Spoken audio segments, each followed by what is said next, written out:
You can turn whatever fears you have into faith that actually lead you to more health, more happiness, more success, whatever it is that you're desiring.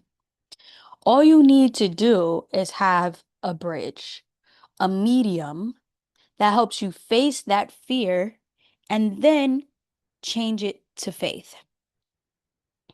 And you can call this alchemy. You can call this turning your pain into power.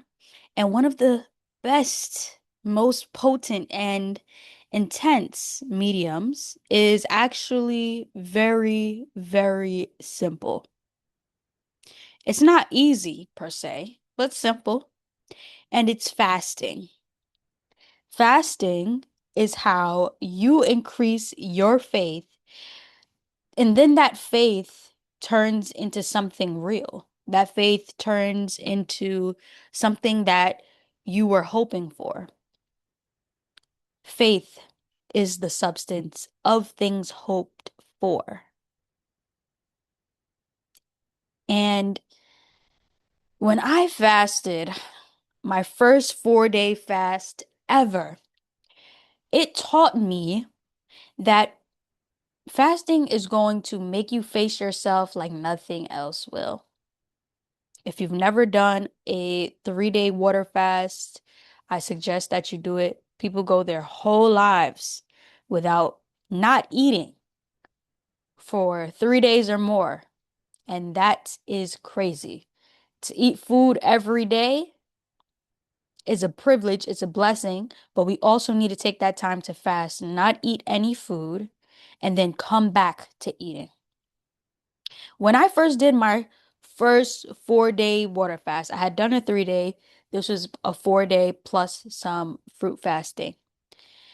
I faced my fears. There were so many fears that came up, and I would write them down, look at them, see what they meant. Like, look at it, face it, and say, hey, you're not the boss of me. You're not the boss of my life.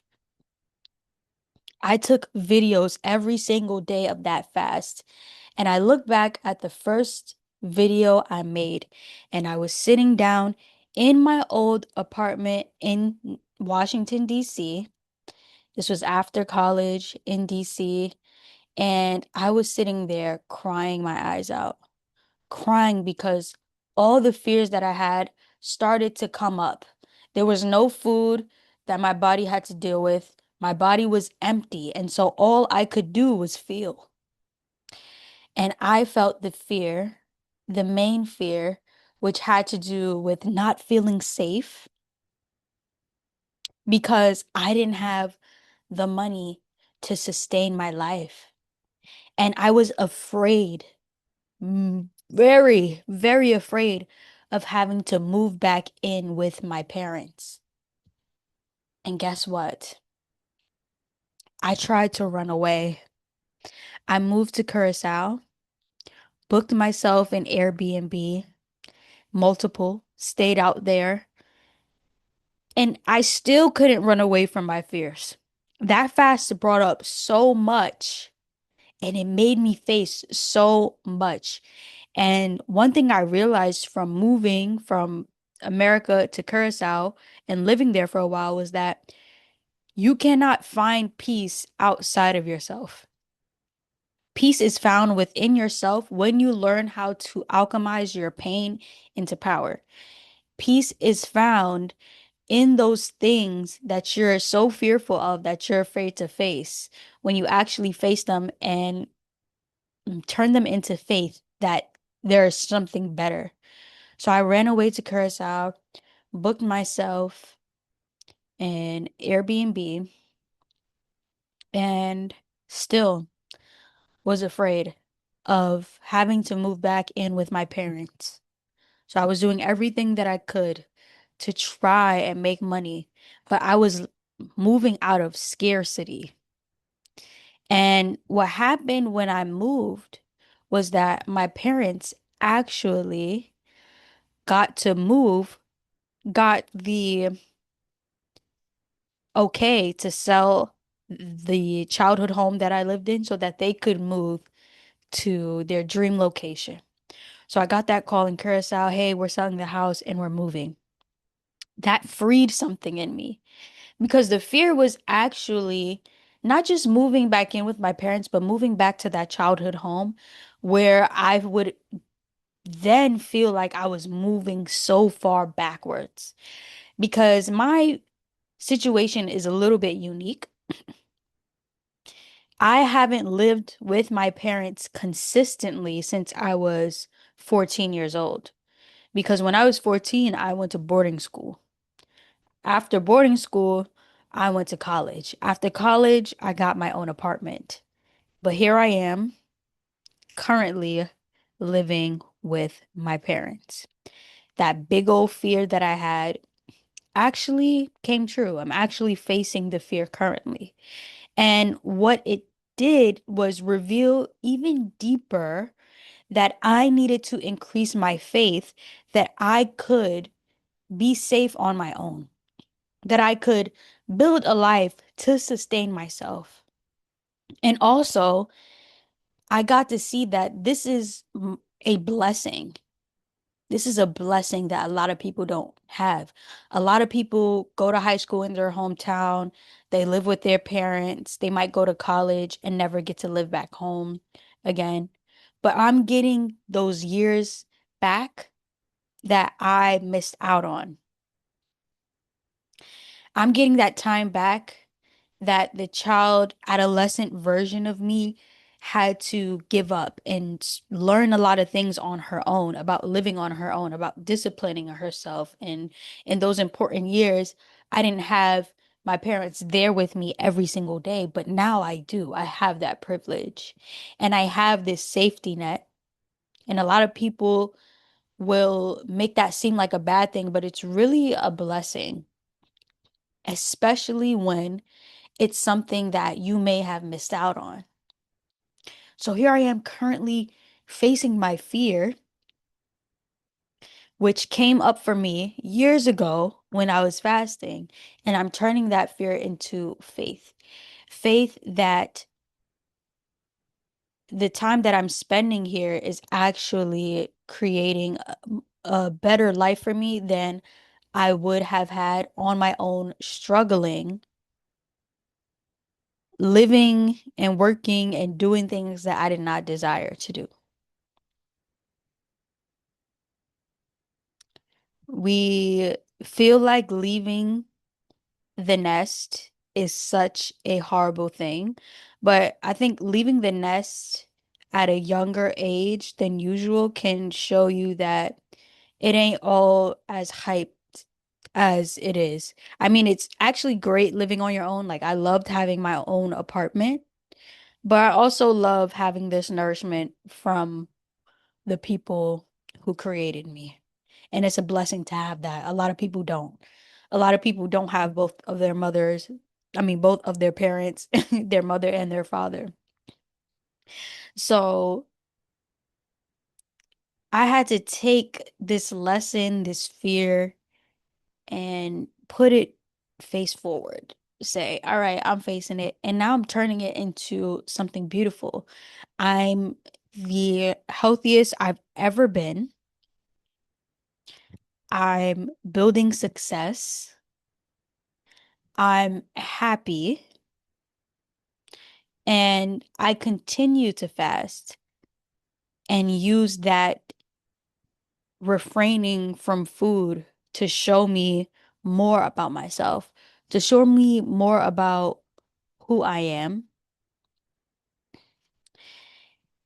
And if we move back to when I was in Curacao for a little bit, living in those, living in different Airbnbs, there was a time where I had to face a fear of scarcity.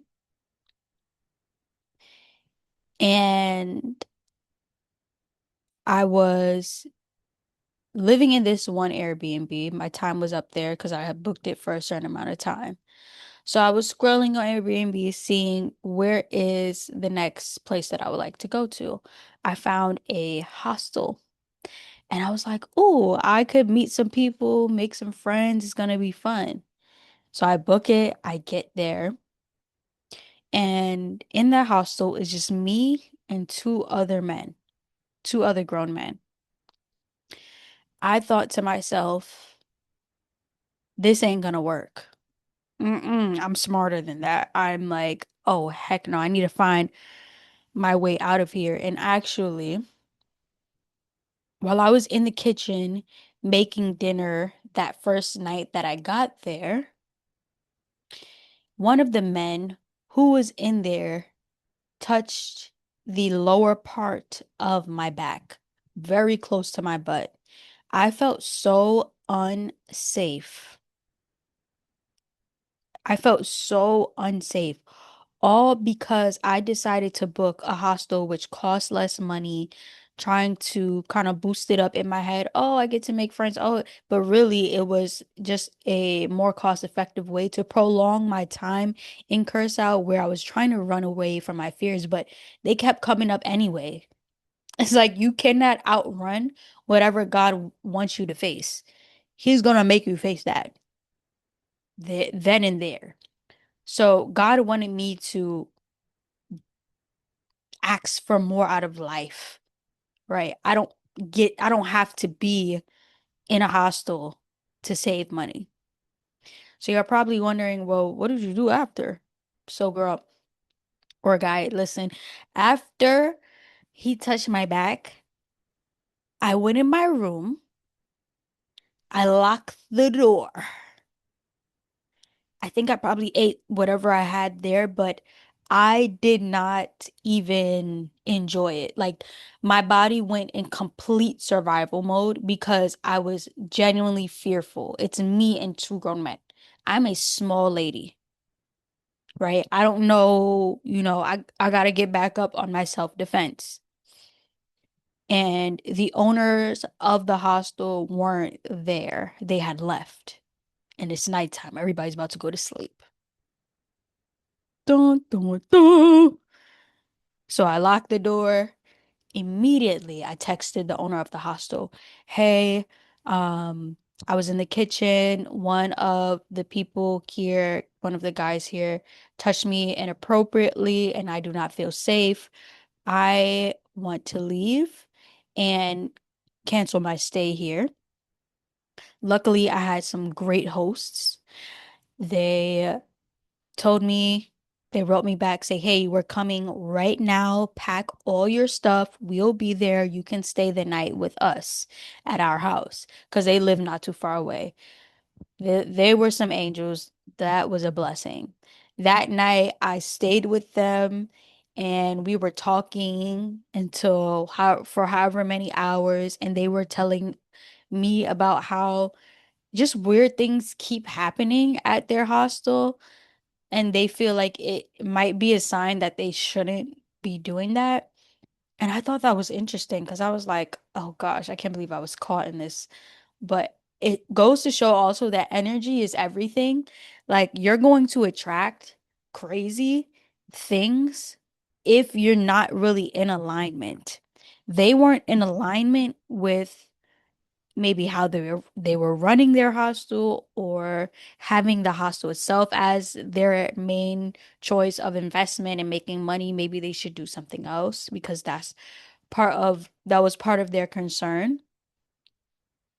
And then I wasn't in alignment because I was choosing to run away from my fears, my fear of living at home, moving to a whole nother country, and adding all these layers on top of it to make myself feel better when really you cannot feel good unless you strip yourself bare, unless you are butt naked spiritually and emotionally and mentally and face yourself.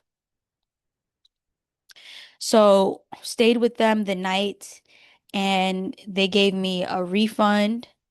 They had a cat there and I I'm allergic to cats, but that I think I was in such a survival mode that my body did not even allerge to the cat. Okay, because that cat was in the bathroom with me while I took a shower. I had no symptoms, none. And it's crazy what survival mode can do to your body because I was in such a mode of fear. Like, that was probably one of the most scared moments of my life, but it was also juxtaposed with this call to freedom because I'm living on this island. There's potential here for me to be completely 100,000% free, living my dream life, but there's something there that's blocking it. And my body took that fear and it had to release it for me to be able to survive. And so I started smelling stink, yo. I was stinking. And I'm like, smelling. I'm like, what is this smell on my body? What is going on? I had to Google it. I was like, yo, this is crazy. And so I'm Googling it and it's like, yeah, if you're nervous, anxious, stressed, like your body will secrete these bacteria or whatever. And that brings me to how, like, I talked about in one of my recent videos, how depression and anxiety can live in your gut. I think also stress and that anxiety can live in your gut. It's like a certain bacteria. So that bacteria was making me smell insane. And I was like, oh, heck no, bro. Oh, heck no.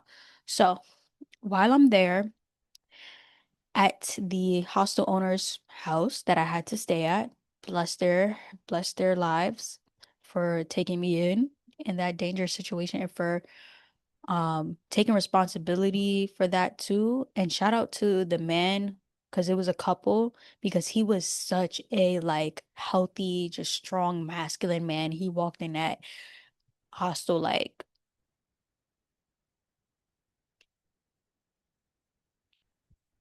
I'm here for her. Let's go. Like, you good? He was like, you good? I'm like, yeah, I'm good. I'm good. Um, and so I'm there just kind of scrolling through Airbnb and I see this beautiful, gorgeous place. I'm like, I'm not making that same mistake of trying to go cheap. This has everything I desire. It's walking distance to the beach. Oh yeah, I'm booking this stay. I booked it.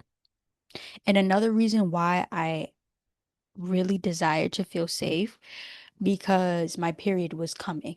And I was like, if I don't have somewhere safe to stay and I'm on my cycle, I'm on my period, then I'm gonna be in big trouble. I like to feel safe when I'm on my period. I like to bleed in peace. So I booked it.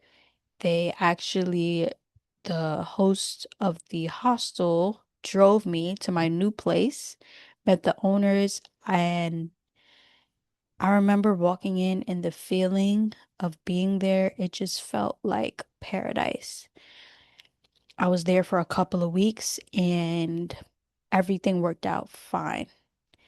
And I had to face that fear of scarcity. I had to feel like I was deserving of abundance.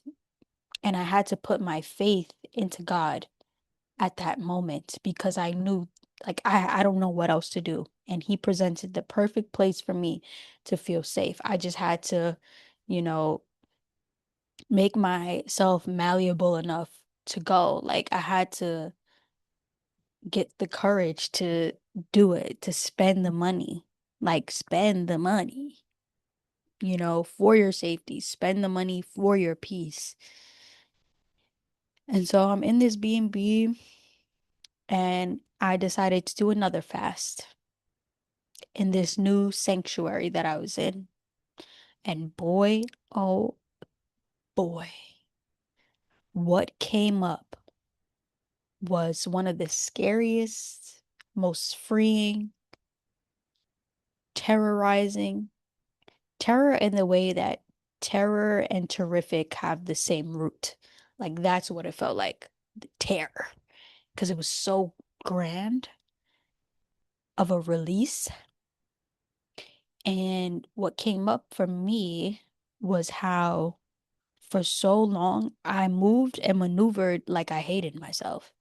And I was just crying probably for like an hour straight, but like hard, hard. I'm talking about like someone could have walked in and thought I was having a mental breakdown hard. And I was yelling and talking to myself like, who made me feel like this?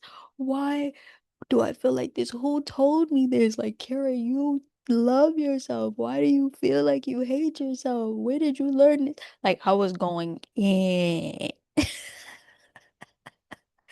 I was going in. Like, I am not like it was fantastic.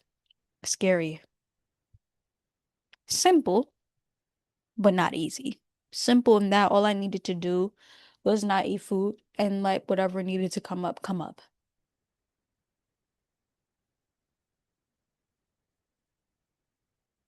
That's how simple it was. Not easy because facing that ain't easy. People go their whole lives holding things in. People go their whole lives without being able to cry, without feeling like they truly love themselves because they face the parts of themselves that they hate. They recall when they first started hating themselves. And hate is a strong word, but like some of the things that we do are so terrible to ourselves that that's the only word to describe it. Like you not allowing yourself to create is hate for yourself. Like imagine locking up a child in front of a computer where they're not able to create. All they're able to do is like work for someone else. Like children need to create, and we're still those children inside. We need to create. And you can create on a computer now, but imagine like blocking all those things from that child, and they can't even do that. It's like we gotta really show ourselves that we love ourselves. We cannot let the enemy win. That's what he, that's what the enemy wants for you to lose. So when I was sitting there in that sanctuary, letting everything out, I felt so free after. I felt so free. And the beautiful thing about spiritual release and alchemy is that it's happening on a quantum level.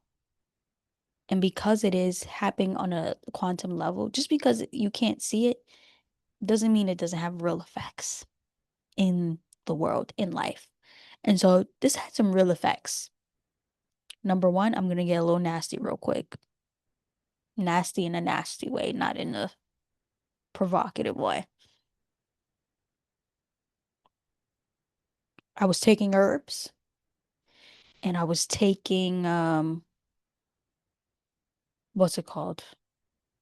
Some type of oxygen magnesium mix that helps you release, as in go to the bathroom, and I was dropping, drop, like all that hate, all those things that was inside of me, they drop out of your body. Okay? They release. You feel lighter. Not only because of the emotional release, but the physical release. It's tied. It's tied together. That gut brain axis, those quantum reactions that are happening on that subatomic level within you. Yeah, it's real. It's real. So I was free. I was free. And it's important for us to fast every so often, like especially when you feel called to. I think once you make that first step to fast, it's very intentional. Like, okay, I'm gonna do a fast for 1 day or 2 days or 3 days. And then after you do that and you feel closer to God, you feel closer to your spirit and your emotions and have more clarity, then you will move through life knowing when it's time to do that again. It might be another intentional, like, okay, I haven't fasted in a while, I'm gonna fast. But also, you might have a day where you're like, oh, oh, okay, body, I hear you. You want me to fast. Like, your body will tell you, yeah, it's time to fast. And it's basically time to face your fear, to turn it into faith, to use fasting as that medium, that alchemic medium that's going to change your fear into faith or your pain into power.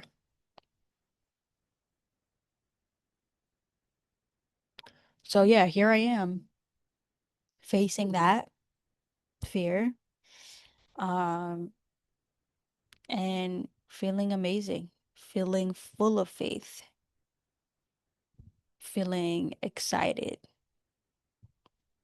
for life and for the future. And that's just a few things that I had to face. Another thing that I'm not exactly sure how this translates into a spiritual fear, but or fear that's like a little less tangible. But when I was in Curaçao, and I think this is the case for a lot of Caribbean islands, they have dogs just in the street. Okay, I was living like a local and I experienced dogs living in the street. Some of them, I don't know if all of them belong to homes or if some were strays or whatever, but it's not like, oh, we're walking our dog on a leash. It's like the dog after a certain time is able to roam outside or the dog is jumping the gate to be in the streets. And when it's dark and you can't see because the street lights are minimal, there's dogs and you'll hear them and you'll be like, I don't see you, but I can hear you. I do not, I'm not a dog person. I'm not a dog person or a cat person. I'm not much of an animal person, like a pet. I'll say a pet person per se. And so I'm afraid of big dogs. Or at least I was afraid of big dogs because I had to face big dogs. Oh my gosh, I had to face big dogs. Like those dogs would be in the street looking at you, barking, barking. You don't see no owner nearby. And it could be like three of them. There's nowhere for you to run to hide, nobody for you to call. And you kind of just have to be cool and walk past them or walk the other way because you don't want to get your heart rate going and then they notice that you're afraid and then they start chasing you and bite you. Oh, oh no. So beware of that. That's something I had to be aware of. And there was a moment where there were so many dogs. I literally waved down this guy who was driving and I was like, can you, and I was very close to my Airbnb. So I was like, can you please take me around the corner? Like, I'll tell you where to go. But these dogs, mm-mm. And he taught me a lesson that I will never forget to this day. To this day. Okay? He said, the dogs are probably more afraid of you than you are of them. And that hit. Like, I had to sit in silence in that car for a little bit because I was like, that is just profound. Because he's basically saying that your fear is actually more afraid of you. Like your fear is afraid of being faced by you because guess what? It knows that you are more powerful than it. It knows that you will conquer it. So it's actually afraid. It's trying to keep you at a distance. It's not trying to have you come in and actually just make it go away. Your fear is more afraid of you. He said those dogs are more afraid of you than you are of them. And that's probably, and that's all he said, but I'm saying now, and that's probably why they feel like they have to buck up when they see me. Like that's probably why they're like, "Rrr," like they feel like they have to protect themselves. And I got that. I was like, that really registered, that really resonated with me. And I was like, wow, wow, wow, thank you. Thank you, sir. And so he dropped me off. He was a really nice guy. And he told me, hey, don't do this. No, actually, did he say that? I don't know. But there was a couple times where I asked somebody for a ride because of dogs. And one of those times, the guy was like, Yeah, don't ask nobody. People are crazy. Like, don't ask nobody for a ride. You're a young girl out here by yourself. Don't ask nobody for a ride. But praise be to God, I'm safe. I learned so many lessons, but I would say your fears are more afraid of you. And once you face them, freedom is on the other side. Be free and stay golden.